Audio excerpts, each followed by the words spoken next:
Alright, I'm back with another video. So the last video, I split this piece, the companion piece to the Wise one, in two. And I hollowed all of this out. I've still got a lot of compressing and compacting to do on that, but I don't feel like doing it right now. I want to get into some more hollowing. So I'm going to go ahead and move this out of the way. Far over there. And let's get to this piece now. So I think I'm going to need my towel, so give me a second to get it off of this dusty floor, roll it up, and get this piece settled in for hollowing.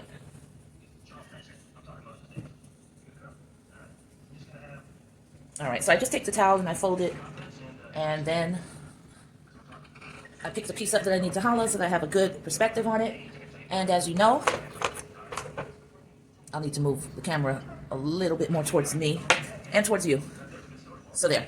Alright, so breaking out the needle tool right here so that I can draw my guidelines, keeping in mind the different curves and concaves that are going on with this piece so that I don't go in too thin.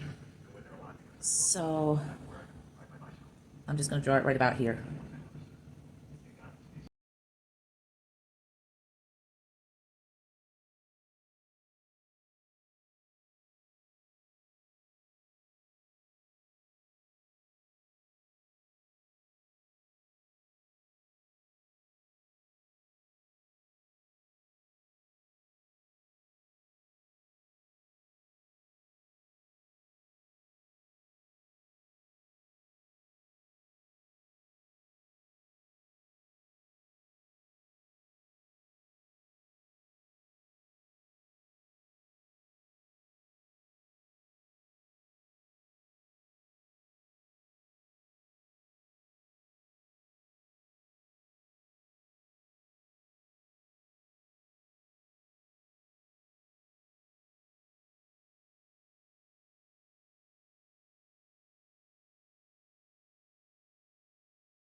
I think I'm going to make a second cut. Yep, I'm going to do it. The second cut is going to go right around here. So let's jump right into that. No need to dawdle and waste time when you know exactly where you're headed.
All right, I'm taking the tool and just doing some compressing, compacting the clay, trying to make sure that it's just nicely and tightly packed in order to get rid of any air bubbles, in order to eliminate the chance for breakage or explosions while in the kiln.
All right.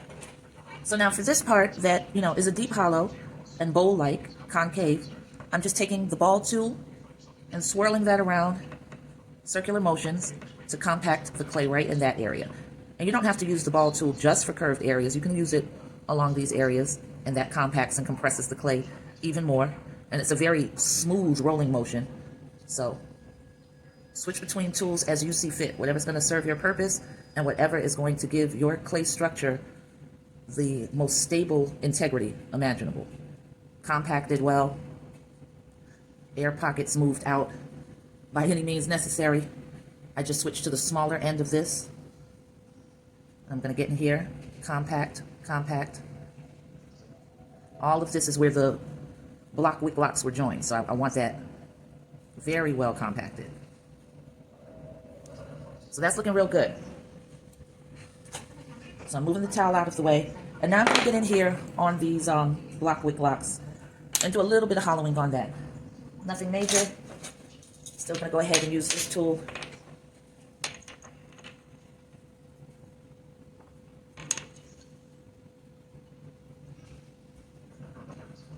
And I'm going to make the slice about the same width that I would use for hollowing. A pinky nail width.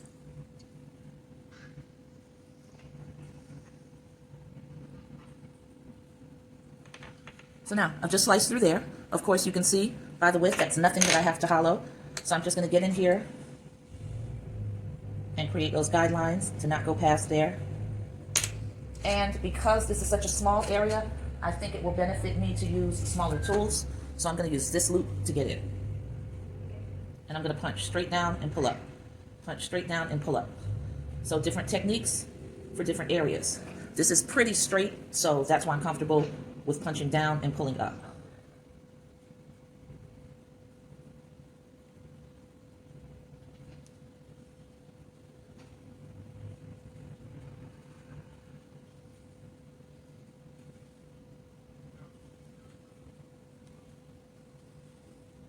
And all of those little pieces that are falling off, I usually let dry on the table. And they become dried crumbles that go into the bag and will be used after I rolling pin them to sort of turn them into dust. Then water goes on top of them, and that turns into slip.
I'm trying to dig down far enough to punch through that hollow that I created, and I haven't reached it yet.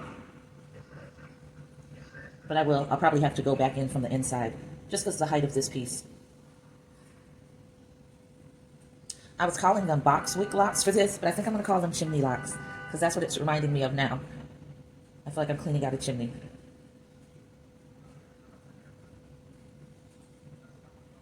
I imagine that's how it would be done. Something like this.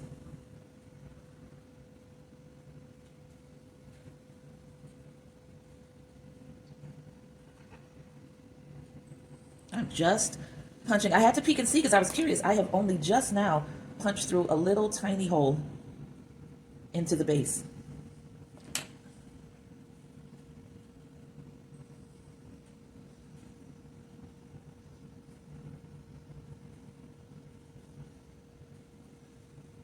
All right, now that hole's become bigger. See?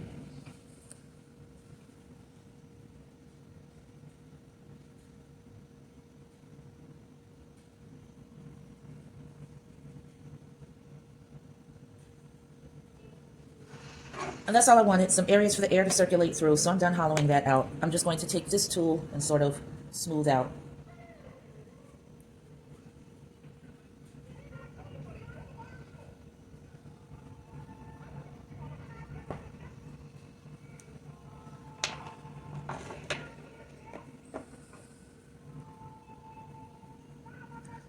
And then what I'm going to do is go ahead and punch the air hole that I spoke about earlier in using this needle tool.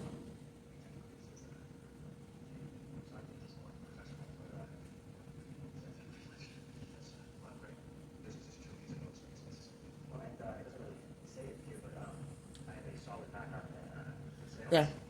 And that gives a place for the air to come through.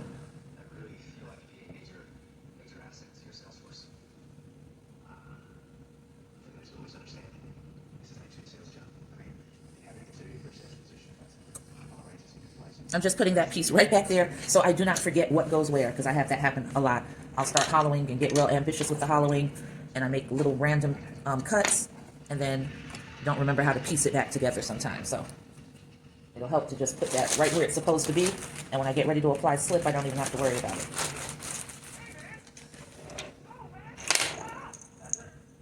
Same thing with this.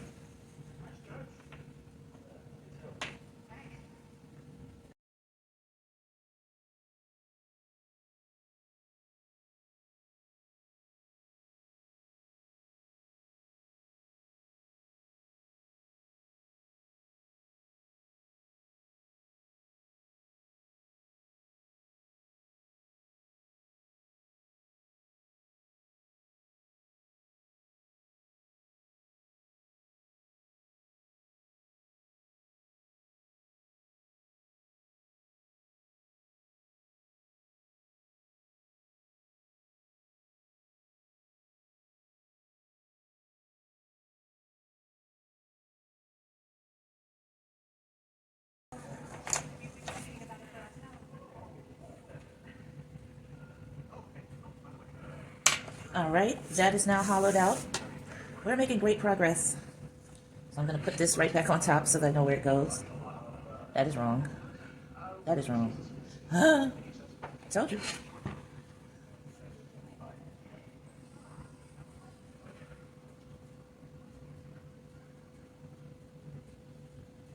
That should be right.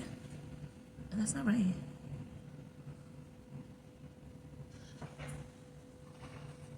Maybe I'm putting it on upside down. Yep. I was putting it on upside down, y'all. So anyway, that's where that goes. All right, now I'm going to go in here and do this slice.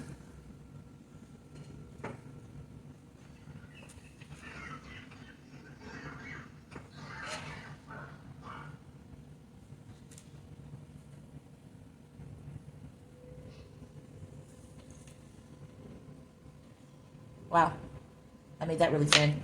It doesn't matter. That's fine.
All right, so all of the hollowing is done. Oh my God, I did not realize what time it is.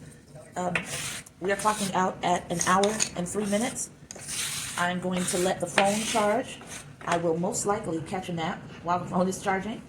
And then I will come back and we'll rejoin all of the pieces using scoring and slit, just getting some of the dust off of the table. So again, clocking out at 1 hour and 3 minutes. Here are all of the pieces. All right, and I will catch you on the flip side. Peace.